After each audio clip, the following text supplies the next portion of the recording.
This is Adam from MindForge Technologies. I'm going to be showing you how to set up Firefox and just saying a little bit about why it's the best browser that there is. And this will be followed by another screencast that will go through customizing Firefox to be the way you want it and putting in add-ons and that kind of thing.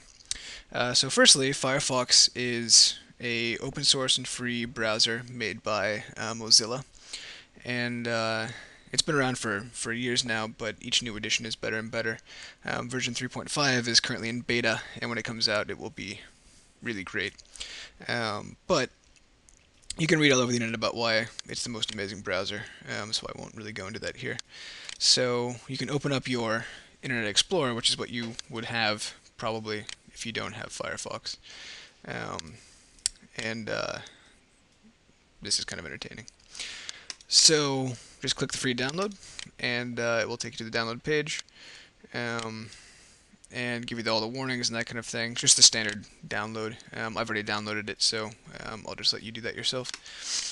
And then you'll end up with a file called Firefox Setup.exe, and you can just double click it to launch it, and then you start your install. So you hit next, and you can tell it standard or custom, and also whether or not you want it to be your default. If you're running Internet Explorer, then you definitely want it as your default. If you're running some other browsers like Chrome, you may like them better. So that's, of course, your choice. Um, Generally go with standard. I always go with custom, just so I can tweak things a little bit more. And you can see where it's going to install to, and then it installs. And then you're done. So then you can launch it right away and see what it looks like.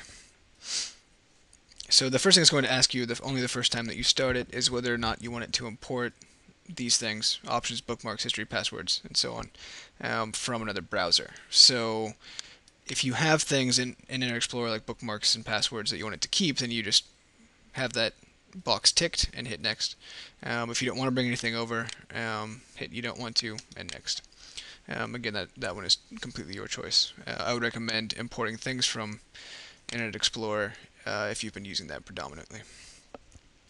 So then you're taken to the first thing you'll see when you load Firefox for the first time. So it's going to give you to a welcome page, and it's going to add this little banner up here that says know your rights, right? So you can find out what exactly it means to be open source and that kind of thing, and what you can do with Firefox.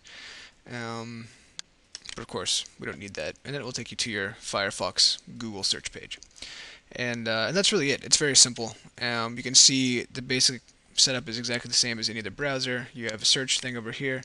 You can click on this box and go and choose different search engines. So you can search Wikipedia or something else, or add or subtract search engines through this interface. And then in your search bar, it works just like any other search bar. Very straightforward.